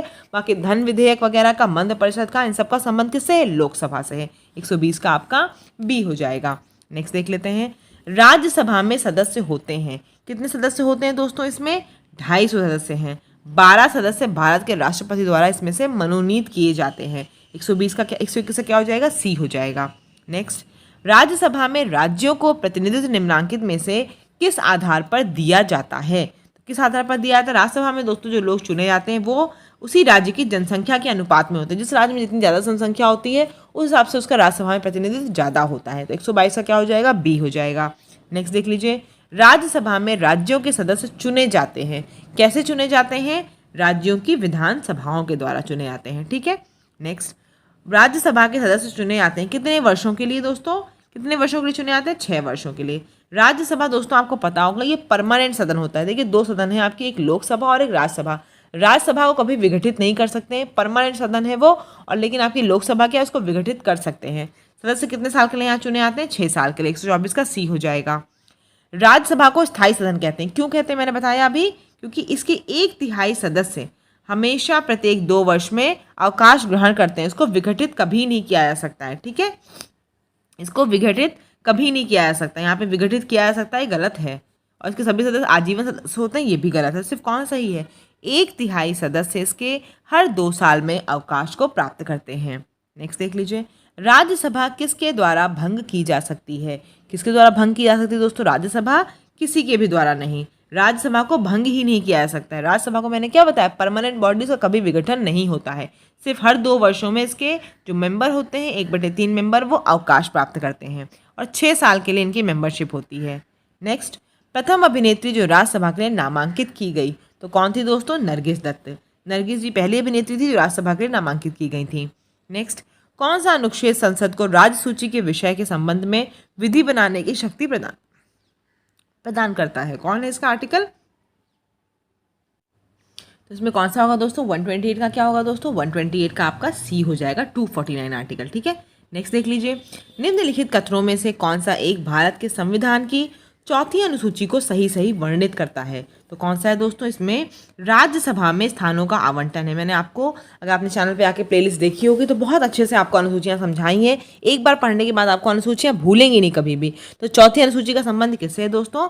राज्यसभा में स्थानों का आवंटन है। नेक्स्ट देख लेते हैं, किस सभा का सदस्य उसका सदस्य नहीं होता है? तो कौन सी होती है दोस्तों सभा, बताइए आप? 130 का क्या हो जाएगा? 130 का ए हो जाएगा, राज्यसभा। राज्यसभा का सदस्य क्या होता है? उसका सदस्य नहीं होता है। अध्यक्ष होगा दोस्तों, किस सभा का अध्यक्ष उसका सदस्य नहीं होता है? तो राज्यसभा का अध्यक्ष कौन होता है? उपराष्ट्रपति। वो उसका सदस्य नहीं होता है। क्वेश्चन गलत थोड़ा लिखा है, देख लीजिएगा आप इसको। नेक्स्ट, राज्यसभा के चुनाव के लिए अपेक्षित न्यूनतम आयु क्या है? तो क्या है दोस्तों इसकी न्यूनतम आयु क्या है? 30। मैंने बताया लोकसभा में चुनाव अगर लड़ना होगा तो कितनी न्यूनतम आयु थी? 25 है। और राज्यसभा के लिए कितनी है? 30 है। नेक्स्ट देख लीजिए, एक वर्ष में कम से कम कितनी बार संसद की बैठक होना आवश्यक है? कितनी बार दोस्तों है? कम से कम 2 बार, यानी कि 6 माह से ज़्यादा का गैप नहीं होना चाहिए संसद की अगर बैठक होनी है तो। ठीक है, तो कम से कम 2 बार तो बैठक ज़रूर होगी एक वर्ष में। नेक्स्ट देख लीजिए, भारतीय संसद कैसे बनती है? तो कैसे बनती है दोस्तों? लोकसभा, राज्यसभा और राष्ट्रपति से। डी ऑप्शन होगा इसका। क्या होगा? ऑप्शन डी होगा। लोकसभा, राज्यसभा और राष्ट्रपति से क्या बनती है? भारतीय संसद बनती है। ठीक, लोकसभा, राज्यसभा और राष्ट्रपति से। नेक्स्ट देख लीजिए, संसद के किसी सदस्य की सदस्यता तब समाप्त हो जाती है जब वह बिना सदन को सूचित किए अनुपस्थित रहता है। कोई भी सांसद जो होता है, अगर वो सदस्यता उसकी समाप्त कर दी जाती है अगर वो संसद को सूचित नहीं करता और अनुपस्थित रहता है। कब तक? कितने दिनों तक? 60 दिन तक। अगर कोई ऐसा काम 60 दिन तक लगातार करता है तो उसकी सदस्यता समाप्त कर दी जाती है। नेक्स्ट देख लीजिए, निम्नलिखित में से किनको लोकसभा और राज्यसभा दोनों के निर्वाचनों में मतदान का अधिकार है? तो किसको है दोस्तों? राज्य विधानमंडल के निम्न सदन के निर्वाचित सदस्यों का। ठीक है, राज्य विधानमंडल के निम्न सदन मतलब जो आपका विधानसभा होती है। एक विधान परिषद होती है जो आपकी उच्च सदन होती है, और एक आपकी विधानसभा होती है। तो विधानसभा के निर्वाचित सदस्यों को सबके दोनों के लोकसभा और राज्यसभा के निर्वाचन में मतदानों का अधिकार है। नेक्स्ट देख लेते हैं। संसद राज्य सूची के विषय के संबंध में कानून बना सकती है। कब बना सकती है? यदि राज्यसभा ऐसा संकल्प पारित करती है तो संसद जो होती है वो राज्य विषय की सूची में कोई कानून बना सकती है। नेक्स्ट देख लीजिए। अंतर्राष्ट्रीय संधियों को भारत के किसी भाग अथवा संपूर्ण भारत में लागू करने के लिए संसद कोई भी कानून बना सकती है। कब बना सकती है दोस्तों? बिना किसी राज्य की सहमति से। अगर कोई अंतर्राष्ट्रीय उसको मैटर लग रहा है और उसको लगता है कानून बनाना है तो उसे किसी राज्य की सहमति की जरूरत नहीं है और वो बना सकता है कानून। नेक्स्ट देख लेते हैं। शून्यकाल संसदीय व्यवस्था को किस देश की देन है? 0 आवर आपने सुना होगा, वो किस देश से लिया गया है? तो किस देश से लिया गया दोस्तों? भारत का खुद का उपज है ये। शून्यकाल जो है वो खुद भारत की उपज है। नेक्स्ट, शून्यकाल की अवधि कितनी अधिक से अधिक हो सकती है? तो कितनी अधिक से अधिक हो सकती है दोस्तों, ये बताइए। शून्यकाल की अवधि जो आपकी है मैक्सिमम 1 घंटे की होती है। ज़्यादातर ये 12 बजे से लेकर 1 बजे तक होती है। कितने बजे तक? 12 बजे से 1 बजे तक, यानी कि मैक्सिमम 1 घंटे की हो सकती है। और इसका जो वो आया है कॉन्सेप्ट, वो कहाँ से आया? भारत से ही आया है। नेक्स्ट देख लीजिए। राजनीतिक शब्दावली में शून्यकाल का अर्थ क्या है? तो क्या है दोस्तों? प्रश्न उत्तर सत्र। क्या उत्तर होता है इसका? क्या क्वेश्चन है? प्रश्न उत्तर सत्र ही आपका शून्यकाल है। नेक्स्ट देख लीजिए। अगर कोई धन विधेयक लोकसभा से स्वीकृत हो जाए तो राज्यसभा इसे कितने दिनों तक रोक सकती है? मैंने आपको पहले ही बताया है, राज्यसभा के पास धन विधेयक या मनी बिल संबंधित कोई स्पेशल पावर नहीं है। अगर लोकसभा ने पास कर दिया उसे कि धन विधेयक हो गया पास, तो राज्यसभा इसे मैक्सिमम जो रोक सकती है ना, वो सिर्फ कितने दिनों तक? 14 दिनों तक रोक सकती है। 141 का कितना हो जाएगा? बी हो जाएगा। संसद के दोनों सदनों की संयुक्त अधिवेशन की अध्यक्षता कौन करता है? मैंने बताया भी आपको शुरू में ही कि बुलाता कौन है दोनों अधिवेशन को, संयुक्त अधिवेशन को? राष्ट्रपति। अध्यक्षता कौन करता है? स्पीकर। स्पीकर कहाँ का? लोकसभा का स्पीकर। ठीक है, 142 का आपका क्या हो जाएगा? सी हो जाएगा। नेक्स्ट देख लीजिए। भारतीय संसद के दोनों सदनों की प्रथम संयुक्त बैठक कब हुई थी? किस लिए बुलाई गई थी पहली बार दोनों सदनों की प्रथम संयुक्त बैठक को? कब बुलाया गया दोस्तों? दहेज उन्मूलन विधेयक के संबंध में इसकी प्रथम संयुक्त बैठक हुई थी। नेक्स्ट, भारतीय संसद के दोनों सदनों की संयुक्त बैठक किस संबंध में होती है? किस संबंध में होती है दोस्तों? साधारण विधेयक अगर है। आपको बता दिया वित्त विधेयक संबंधित है, धन विधेयक तो पावर किसके पास होगी इसमें? लोकसभा के पास होगी। तो अगर साधारण विधेयक कोई है तभी क्या होगी? दोनों सदनों की संयुक्त बैठक होगी। संविधान संसद में संशोधन अगर करना है तो कोई भी संयुक्त बैठक का प्रावधान नहीं है। नेक्स्ट देख लेते हैं। कौन सा एक व्यय भारत की संचित निधि पर भारित नहीं है? तो कौन सा एक व्यय है दोस्तों? बी। उपराष्ट्रपति का वेतन तथा भत्ते जो हैं वो किस रूप में मिलते हैं? वो राज्यसभा के सभापति के रूप में मिलते हैं। आपको मैंने बताया है राज्यसभा का सभापति कौन होता है? उपराष्ट्रपति होता है। तो जो वेतन और भत्ते मिलते हैं वो कैसे मिलते हैं? राज्यसभा के सभापति के रूप में। 145 का बी हो जाएगा। नेक्स्ट देख लीजिए। भारत की संचित निधि से निधि निकालने के लिए निम्नलिखित में से किसका अनुमोदन अनिवार्य है? तो किसका है? संसद का अनुमोदन। ठीक। नेक्स्ट, संविधान के किस अनुच्छेद के अंतर्गत धन विधेयक को परिभाषित किया गया है? तो किस आर्टिकल के अंतर्गत इसको परिभाषित किया गया दोस्तों? आर्टिकल 110। ये आपका क्या हो जाएगा? ये आपका मनी बिल हो जाएगा। ठीक है, मनी बिल की डेफिनेशन इसी आर्टिकल में दी हुई है, आर्टिकल 110 में। कोई विधेयक धन विधेयक है या नहीं, इसका निर्णय कौन करता है? इसका निर्णय कौन करेगा दोस्तों? लोकसभा का अध्यक्ष। ठीक। नेक्स्ट देख लेते हैं। लेखानुदान संघ सरकार को अनुमति प्रदान करता है। किस चीज की प्रदान करता है दोस्तों? निश्चित अवधि के लिए भारतीय संचित निधि से धन निकालने के लिए लेखानुदान संघ सरकार को अनुमति प्रदान करता है। नेक्स्ट देख लेते हैं दोस्तों। लोक लेखा समिति अपनी रिपोर्ट किसको प्रस्तुत करता है? तो ये करता है लोकसभा के स्पीकर को। लोक लेखा समिति अपनी रिपोर्ट लोकसभा के स्पीकर को प्रस्तुत करता है। नेक्स्ट देख लीजिए। प्राक्कलन समिति संसद के किस सदन के सदस्यों से गठित की जाती है? तो किससे गठित की जाती है दोस्तों? लोकसभा के सदस्यों से। ठीक है, प्राक्कलन समिति जो होती है उसमें कौन लोग होते हैं? उसमें सिर्फ और सिर्फ लोकसभा के सदस्य होते हैं। नेक्स्ट, निम्न विधेयकों में से एक का भारतीय संसद के दोनों सदनों द्वारा अलग अलग विशेष बहुमत से पारित होना आवश्यक है। तो कौन सा है दोस्तों? इसका बताइए फटाफट। क्या है इसका आंसर? है आपका डी। संविधान संशोधन अगर करना है, उसका विधेयक कोई है, तो विशेष बहुमत से दोनों सदनों में अलग अलग पारित करना जरूरी होता है। हम समिति की थोड़ी सी आपको बात बता देते हैं। देखिए दोस्तों, एक आपकी होती है लोक लेखा समिति। लोक लेखा समिति में दोस्तों कितने मेंबर होते हैं? 22 मेंबर होते हैं। 15 लोकसभा के होते हैं और 7 आपके राज्यसभा के होते हैं। ठीक है, उसके बाद एक आपकी होती है प्राक्कलन समिति। प्राक्कलन समिति में क्या होता है दोस्तों? सिर्फ और सिर्फ 30 मेंबर कहाँ के होते हैं? लोकसभा के होते हैं। ठीक है, चलिए आगे देख लेते हैं। भारतीय संविधान में से किस अनुच्छेद के प्रावधानों के अंतर्गत संशोधन का कार्य किया जाता है? तो कौन सा आर्टिकल है दोस्तों? इसका आंसर आपका डी मतलब 368 है। ठीक है, इसमें क्या है? इसमें है कि आप इसी के अंतर्गत, इसी के अकॉर्डिंग आर्टिकल 368 में लिखा हुआ है कि आप संविधान में संशोधन कर सकते हो। नेक्स्ट देख लीजिए, भारतीय संविधान में संशोधन के लिए विधेयक कौन ला सकता है? तो कौन ला सकता है? या तो लोकसभा लाएगी या फिर राज्यसभा लाएगी, इसी संविधान में संशोधन हो जाएगा। नेक्स्ट देख लेते हैं, भारतीय संविधान में संशोधन के लिए प्रथम संशोधन कब लाया गया? तो कब लाया गया दोस्तों? 1951 में। 1951 से आपको पता होगा संशोधन जो आया था प्रथम, उसमें क्या हुआ था? उसमें आपको पता है पहले भारत में 8 अनुसूचियाँ थी। कितनी थी? 8 अनुसूचियाँ थी। जो 9वीं अनुसूची आपकी लाई गई है भूमि सुधार से संबंधित, उसमें पता है आपको जमींदारी वगैरह का कॉन्सेप्ट बहुत गड़बड़ था, उसी के सुधार के लिए, भूमि सुधार के लिए 9वीं अनुसूची लाई गई है। और वो कब लाई गई है? प्रथम संशोधन के द्वारा लाई गई है। आपको कौवे की आवाज़ सुनाई पड़ रही है, कंटिन्यूसली यहीं आके बोलने लगा है वो। भारतीय संविधान में संशोधन के लिए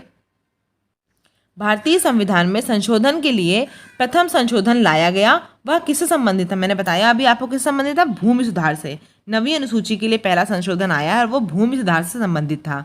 नेक्स्ट देख लेते हैं, किस संविधान संशोधन से दिल्ली नेशनल कैपिटल बन गया? किस संविधान संशोधन दिल्ली नेशनल कैपिटल बना है दोस्तों? बी यानी कि 69th अमेंडमेंट आपका 1991, उससे क्या हुआ है आपका? 1992 से प्रभावी हुआ है। दिल्ली जो आपका है वो नेशनल कैपिटल रीजन बन गया है, दिल्ली नेशनल कैपिटल बन गया है। किस संविधान संशोधन से दल विदल परोधी प्रावधान किया गया? किससे किया गया दोस्तों?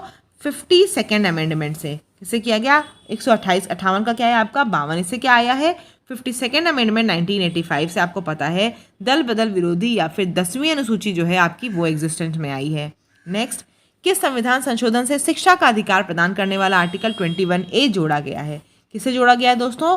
आर्टिकल, इसका बी हो जाएगा आपका आर्टिकल 86 अमेंडमेंट 2002 जो है। ठीक है, 86 अमेंडमेंट 2002 जो आपका है वो आपका, देखिए इसमें कौन सा आर्टिकल है दोस्तों? आर्टिकल जो आपका है, जो संविधान संशोधन है, कौन सा है? 86 अमेंडमेंट है 2002 वाला। नेक्स्ट देख लेते हैं, भारत के सर्वोच्च न्यायालय की स्थापना कैसे हुई थी? तो कैसे हुई थी दोस्तों? भारतीय संविधान के द्वारा। ठीक, नेक्स्ट देख लेते हैं, भारत के सर्वोच्च न्यायालय के न्यायाधीश किस प्रकार हटाए जा सकते हैं? तो किस प्रकार हटाए जाते हैं दोस्तों? महाभियोग के द्वारा नहीं हटाए जाते। कैसे हटाए जाते हैं? राष्ट्रपति के द्वारा। अगर संसद सिफारिश करेगा तो सर्वोच्च न्यायालय के न्यायाधीश को हटाया जा सकता है। नेक्स्ट देख लेते हैं, सर्वोच्च न्यायालय में सेवानिवृत्ति यानी कि रिटायरमेंट की क्या आयु है? तो क्या आयु है दोस्तों? इसकी आयु क्या है दोस्तों? इसमें है आपकी हाई कोर्ट की बता दूं तो 62 वर्ष है, और सुप्रीम कोर्ट की कितनी है? सुप्रीम कोर्ट की 65 वर्ष होती है। तो यानी कि ऑप्शन आपका बी हो जाएगा। ठीक है, सर्वोच्च न्यायालय यानी सुप्रीम कोर्ट में आर्टिकल की क्या है? उसकी रिटायरमेंट की क्या एज है? 65। और हाई कोर्ट में क्या है? उच्च न्यायालय में 62 है। नेक्स्ट देख लेते हैं, सेवानिवृत्त होने के पश्चात सर्वोच्च न्यायालय के न्यायाधीश वकालत कर सकते हैं? किसी भी न्यायालय में नहीं कर सकते हैं। अगर सर्वोच्च न्यायालय का कोई न्यायाधीश है और वो रिटायर हो गया तो वो किसी भी न्यायालय में वकालत नहीं कर सकता है। नेक्स्ट देख लेते हैं, सर्वोच्च न्यायालय के न्यायाधीशों की नियुक्ति की जाती है, किसके द्वारा की जाती है? इसका आंसर होगा आपका 164 का डी हो जाएगा। सर्वोच्च न्यायालय के मुख्य न्यायाधीश से परामर्श के द्वारा सर्वोच्च न्यायालय के न्यायाधीशों की नियुक्ति की जाती है। नेक्स्ट देख लेते हैं, भारतीय संविधान का संरक्षक कौन है? कौन है गार्जियन जो कॉन्स्टिट्यूशन का, जो कहा जाता है? कौन है दोस्तों? सर्वोच्च न्यायालय, सुप्रीम कोर्ट जो है वो भारतीय संविधान का संरक्षण होता है। नेक्स्ट देख लीजिए, भारतीय संविधान के किस अनुच्छेद के तहत सर्वोच्च न्यायालय भारतीय नागरिकों के मौलिक अधिकारों की सुरक्षा करता है? तो कौन सा है दोस्तों? इसका क्या आर्टिकल है? इसका आर्टिकल है आपका सी 32 जो है। 32 आर्टिकल जो है, 32 में किसमें क्या लिखा हुआ है? सुप्रीम कोर्ट में लिखा हुआ है कि वो भारतीय नागरिकों के मौलिक अधिकारों की सुरक्षा करेगा, और अगर नहीं होगा तो रिट जारी करता है। अगर ये बात हम सुप्रीम हाई कोर्ट के केस में कर लें तो आर्टिकल 226 होता है हाई कोर्ट के केस में। ठीक है, नेक्स्ट देख लेते हैं, भारतीय संविधान के निम्न अनुच्छेदों में से किस एक के अधीन राज्यपाल राष्ट्रपति के विचार के लिए किसी विधेयक को आरक्षित रख सकता है? राज्यपाल के पास ये पावर होती है, कोई आर्टिकल, वो क्या कहते हैं, कोई भी जो चीज़ उसको लगता है, कोई बिल, वो राष्ट्रपति के विचार के लिए विधेयक को संभाल के रख सकता है। किस आर्टिकल में लिखा हुआ है? ये आर्टिकल में लिखा है दोस्तों आपके आर्टिकल 200 में। ठीक है, आर्टिकल 200 में ये बात लिखी हुई है। नेक्स्ट देख लेते हैं, कौन भारत के राष्ट्रपति की इच्छा तक ही पद पर बने रह सकते हैं? कौन रह सकते हैं दोस्तों? राज्यपाल। राज्यपाल जो है वो खाली भारत के राष्ट्रपति की इच्छा तक ही पद पर अपने रह सकते हैं। नेक्स्ट देख लीजिए, किसके विरुद्ध महाभियोग चलाने का प्रावधान नहीं है? किसके विरोध नहीं है? राज्यपाल के। राज्यपाल के विरुद्ध महाभियोग चलाने का प्रावधान नहीं, उन्हें ऐसे ही राष्ट्रपति के द्वारा हटाया जा सकता है। नेक्स्ट देख लेते हैं, भारत में किसी राज्य की राज्यपाल बनने वाली पहली महिला कौन थी? तो कौन थी दोस्तों? ये तो आपको पता है, यूपी की सरोजिनी नायडू। उत्तर प्रदेश में पहली राज्यपाल महिला जो राज्यपाल बनी थी वो कौन थी? सरोजिनी नायडू। और वो भारत की भी पहली महिला राज्यपाल बनी थी। नेक्स्ट, प्रतिवर्ष 13 फरवरी को महिला दिवस मनाया जाता है, किसकी स्मृति में दोस्तों? सरोजिनी नायडू की स्मृति में मनाया जाता है। ठीक।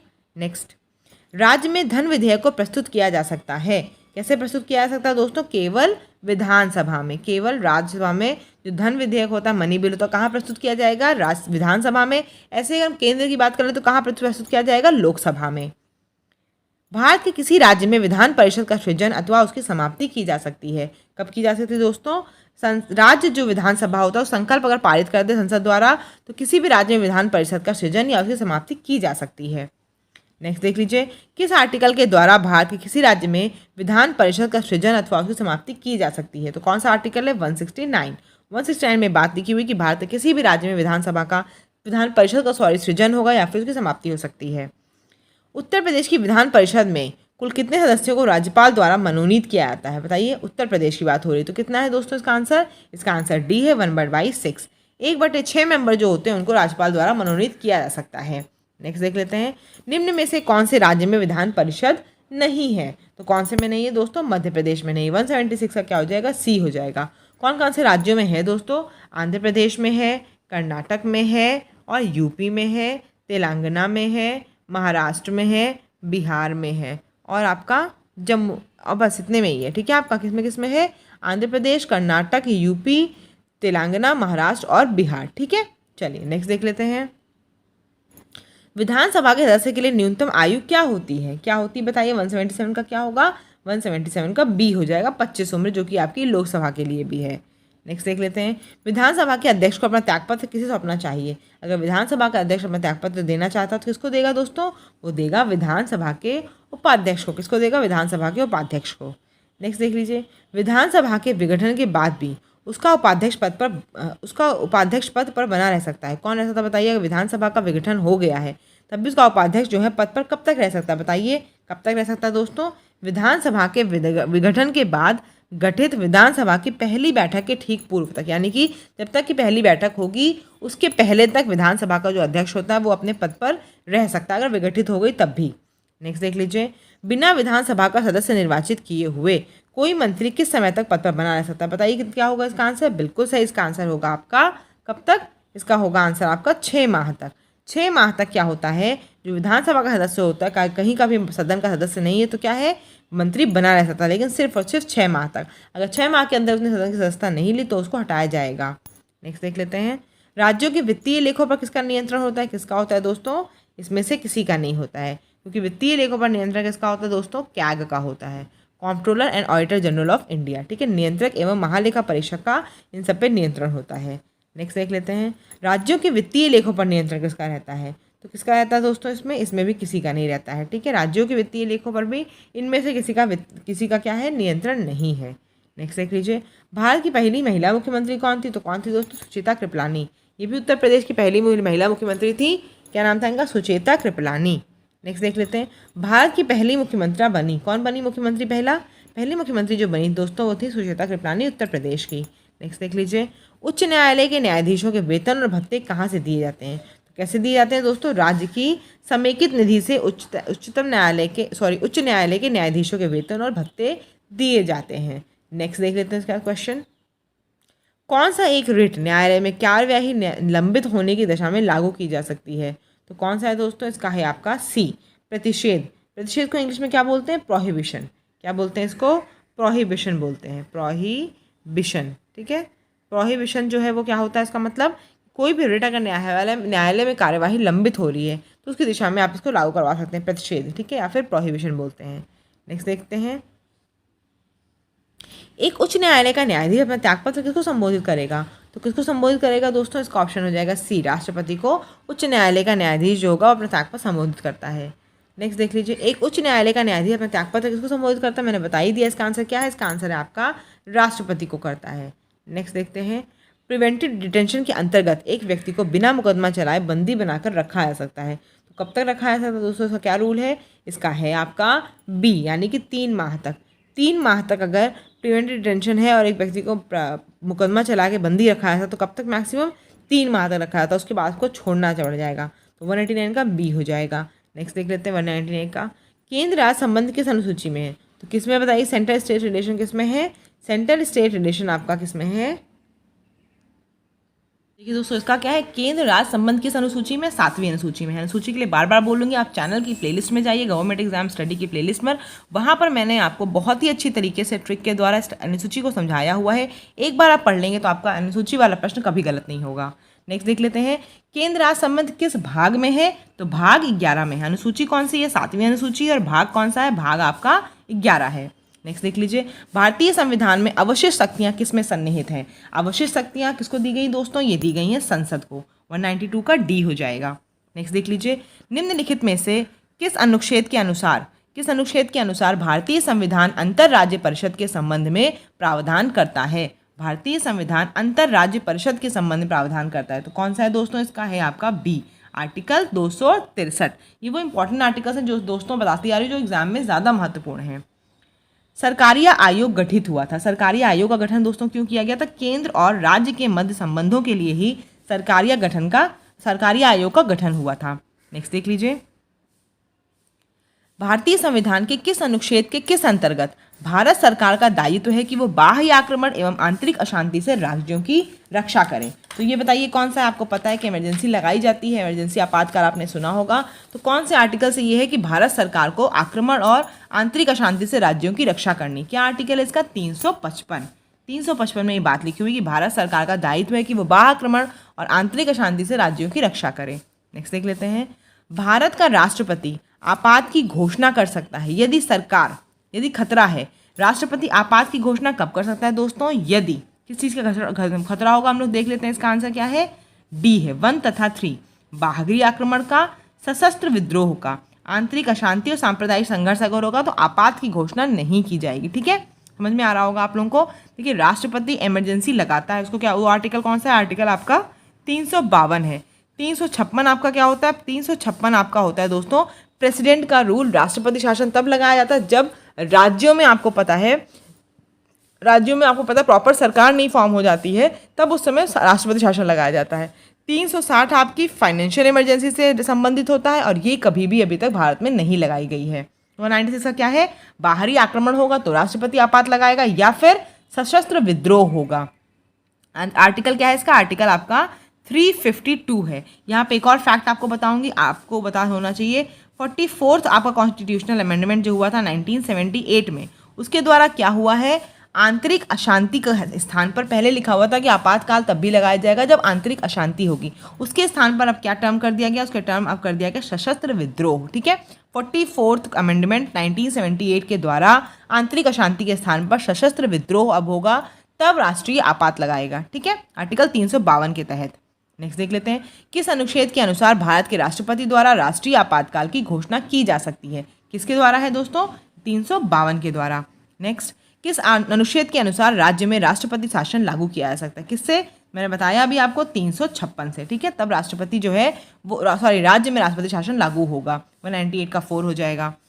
सामान्य रूप में भारत में प्रति 5 वर्ष बाद वित्त आयोग की नियुक्ति की जाती है। आपको पता होगा हर 5 साल के बाद वित्त आयोग की नियुक्ति की जाती है। क्या आर्टिकल है इसका? आर्टिकल है इसका 280। वित्त आयोग का आर्टिकल क्या होता है? 280 होता है।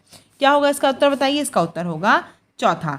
केंद्रीय अनुदान और संघ के राजस्व में राज्यों का अंश निर्धारित करने के लिए राज्यों के बीच में, आपको पता है राज्यों और केंद्र के बीच में बंटवारा होने के लिए क्या हुआ है? वित्त आयोग का गठन होता है। आर्टिकल 280 हर 5 साल पे। सामान्य रूप में भारत में प्रति 5 वर्ष बाद वित्त आयोग की नियुक्ति की जाती है। इसका क्या है? चारों कथन पढ़िए और आंसर बताइए। क्या है इसका? केंद्रीय अनुदान और संघ के राजस्व में राज्यों का अंश निर्धारित करने के लिए। क्वेश्चन रिपीट हो गया शायद। नेक्स्ट देख लेते हैं, निम्न में से कौन एक संवैधानिक निकाय नहीं? संवैधानिक यानी कि वो संविधान के हिसाब से नहीं बनाया गया है। कौन सा है दोस्तों इसका ऑप्शन? नीति आयोग। अब तो वैसे नीति आयोग आपको पता है कि योजना आयोग की जगह पे लाया गया है, तो ये क्या है? ये संवैधानिक निकाय नहीं, इसका संविधान में वर्णन नहीं। जिस चीज़ का संविधान में वर्णन नहीं होता है वो संवैधानिक निकाय नहीं होता है। संघ लोक सेवा आयोग, राज्य सेवा आयोग और वित्त आयोग, ये सभी आपके संविधान में वर्णित हैं। नीति आयोग का कोई वर्णन नहीं है। 201 का 4 हो जाएगा। नेक्स्ट देख लेते हैं हम लोग इसके बाद, निम्न में से कौन एक संवैधानिक निकाय नहीं है? फिर रिपीट हो गया क्वेश्चन आपका, नीति आयोग इसका उत्तर होगा। वित्त आयोग का एक चेयरमैन होता है और कितने सदस्य होते हैं? तो कितने लोग होते हैं दोस्तों, बताइए इसका आंसर क्या होगा? इसका आंसर होगा सी, 4 अन्य सदस्य। वित्त आयोग में एक अध्यक्ष होगा और 4 अन्य सदस्य होते हैं। नेक्स्ट, राज्य लोक सेवा आयोग के सदस्यों की नियुक्ति किसके द्वारा की जाती है? राज्य लोक सेवा आयोग के सदस्यों की नियुक्ति किसके द्वारा की जाती है दोस्तों? किसके द्वारा की जाती है? बताइए इसका आंसर क्या होगा? राज्यपाल के द्वारा। ठीक है, राज्य लोक सेवा आयोग के सदस्यों की नियुक्ति राज्यपाल के द्वारा की जाती है। नेक्स्ट देख लेते हैं, संविधान के किस आर्टिकल के अंतर्गत लोक सेवा आयोग के सदस्य को हटाया जा सकता है? किसके अंतर्गत दोस्तों? 317 के अंतर्गत। 317 के अंतर्गत जो संविधान हो, लोक सेवा आयोग के सदस्य को हटाया जा सकता है। और हटाएगा कौन इनको? राष्ट्रपति हटाएगा। कौन हटाएगा? राष्ट्रपति के द्वारा ये हटाए जाएंगे। ठीक, नेक्स्ट देख लेते हैं, निम्न में से किस एक की परिस्थिति अन्य तीनों से भिन्न है? तो बताइए कौन सा इसमें आर्टिकल है? तीसरा। राष्ट्रीय मानवाधिकार आयोग जो है ये क्या है? इसकी स्थिति क्या है? तीनों से भिन्न है। क्यों? क्योंकि राष्ट्रीय मानवाधिकार आयोग जो है वो आपका क्या है? उसका संविधान में वर्णन नहीं, बाकी सभी चीज़ों का संविधान में वर्णन है। नेक्स्ट देख लीजिए, भारत के मुख्य निर्वाचन आयुक्त की पदावधि क्या होती है? बताइए क्या होती है दोस्तों?